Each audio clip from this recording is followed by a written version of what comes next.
Okay, so we had a sneak peek at this topic last week, but this week we're really going to dive into the building blocks of sustainable behavior change.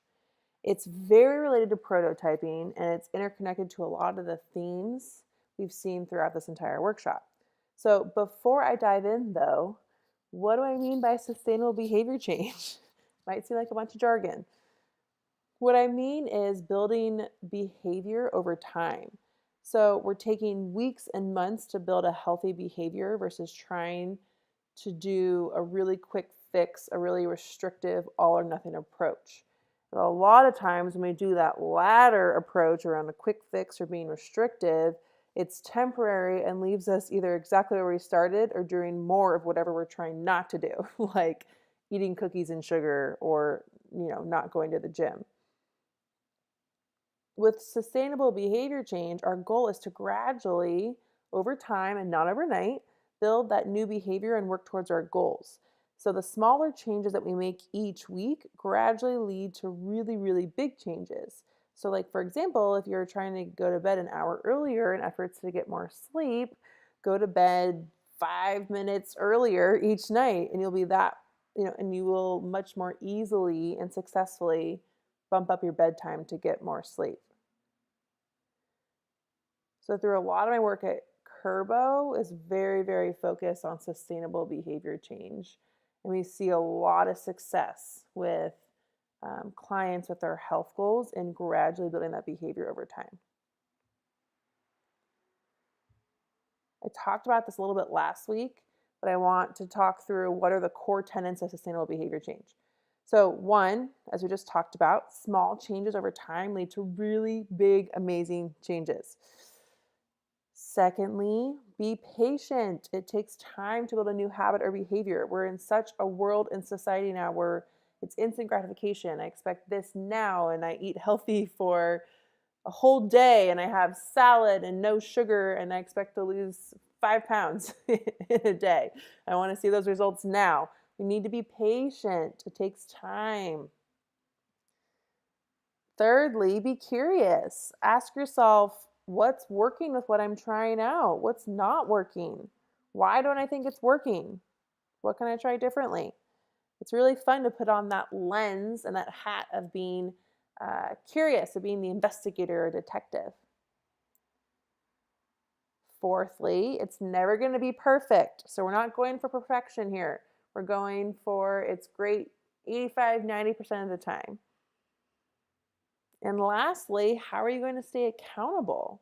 So, how are you going to stay accountable to these smaller weekly goals that you're setting for yourself? And last week, we talked about a meditation example. And another example we can talk about is let's say, you want to try to work out less frequently and less intensely, which is actually pretty common in former athletes, but not necessarily as common for the general public. But instead of going from working out 7 days a week really intensely to trying to get down to like 3 or 4 days a week of intense workouts, that's a pretty big jump when your body and you're so used to this behavior of working out 7 days a week. I want to offer to you the opportunity to gradually ease into it. So you're starting at working out 7 days a week really intensely. Start by bumping that down to 6 days a week really intensely. And maybe do that for a week or two until you get adjusted. Then move to 5 days a week of really intense and do that for a week or two until you get adjusted. Then 4 days of intense workout. So over time, you're getting to the place that you want to be, but it's not such an abrupt body shock. And research has shown this is a much more effective approach in building behavior that actually sticks. And it's awesome because, as I mentioned, it's such less of a shock to the system. And if you want to work out more, that same approach can be applied. So, this is what I work with a lot, my Kerbo clients. If you're starting at 0 minutes exercised a week, so you don't work out at all, start with 10 minutes a day. Or pick one day this week to go to a spin class or other exercise class of choice and just do one day this week. Then the next week, maybe you ramp it up to 15 or 20 minutes a day. Or maybe you do 2 days of working out instead of just one. Let yourself kind of settle into the new routine and then add the next layer. And as I mentioned, I use this a lot with other clients in developing healthy eating and exercise habits. So we've talked about the core tenets of the sustainable behavior change and some examples. So we've talked about meditation, like we did last week, exercise behavior, going to bed earlier. But I think the question is, how can you actually apply this in your own life? So I want to offer to you some exact steps to achieving sustainable behavior change. So you can check out the worksheet to do this on your own with a goal or desired behavior. And this will be your homework this week, is to pick one desired behavior you're interested in creating, whether that's eating healthier, exercising more or less, integrating 15 minutes of self-work into the day, doing a mindfulness exercise every day. I encourage you, download the worksheet, work through it. And what I'm going to do right now is practice this with one desired goal or one desired behavior so you can understand how to apply this to your everyday life. So let's say your goal is getting 15 minutes of work on yourself every day. So doing all this amazing self-work, whether it's mindfulness or some of these tools and exercises we've been doing through the workshop.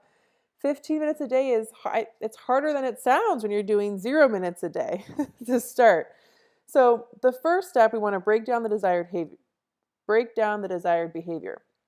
So how could I do that? So doing 15 minutes of work a day is tough. So going from 0 minutes to 15 minutes a day is hard and not likely to stick if I were just to try to go all in right now. So how can I break it down? Notice too, there's a recurring theme across prototyping, sustainable behavior change, and other pieces in the workshop around breaking down a larger concept, question, or goal into smaller, more manageable steps.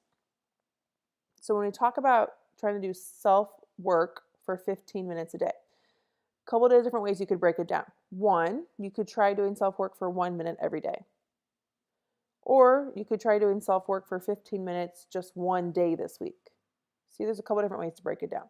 So in this sense, let's say we're going to start with trying to do self-work for 1 minute every day. I encourage you, break it down even more. So for example, is your weekend routine different than your weekday routine?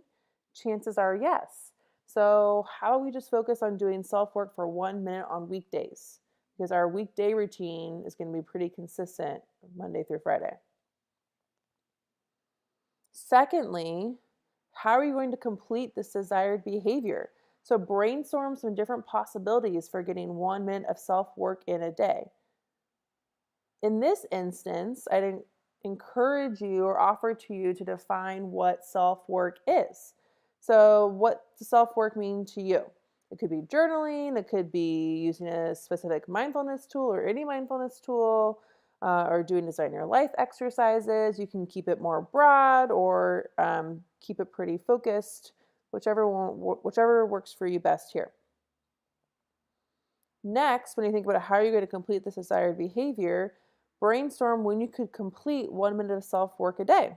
So you could do it right when you wake up in the morning, when you're sitting in bed, maybe while you're eating your breakfast at home, on the train on the way to work, right before dinner each night, or maybe at night winding down for bed. Those are all good options. Now I want you to get even more specific. So let's say you choose, I'm going to try to do this right before bed when I'm in my bedroom. When exactly is this going to take place? Is this right after you set your alarm for the next morning when you're in bed already? Or after you put on your PJs and you're sitting on your bed before you do anything else? Be as specific as possible. Is it right after you brush your teeth? In this case, I'm going to choose right after I set my alarm for the next morning when I'm lying in bed. Thirdly, we want to be proactive and ask ourselves what challenges might come up. For example, I don't know, I'm not going to feel like doing it because it's tired and at the end of the day, I just want to go to bed. Or I don't want to, I don't set my alarm every night if I'm sleeping in. Or I have a recurring alarm, so I don't know if that's going to work. So by brainstorming challenges ahead of time, you can think of ways to overcome those challenges from the get-go before they even happen. Which then leads me to number 4. How are you going to overcome those challenges? I could set a motivational post-it. If I don't set my alarm every night, maybe I need a different time to do some self-work. There are different ways you can brainstorm to overcome those challenges. Then, number 5, just try it out, just like prototyping. Embrace that it's not going to go perfectly and have fun with it. And then, lastly, after you try it, iterate, reflect, ask yourself what worked this week, what didn't, what do I want to try this week? Just like prototyping, it's all about those small, more manageable steps and constantly asking yourself what's working and what's not, and what do I want to try differently.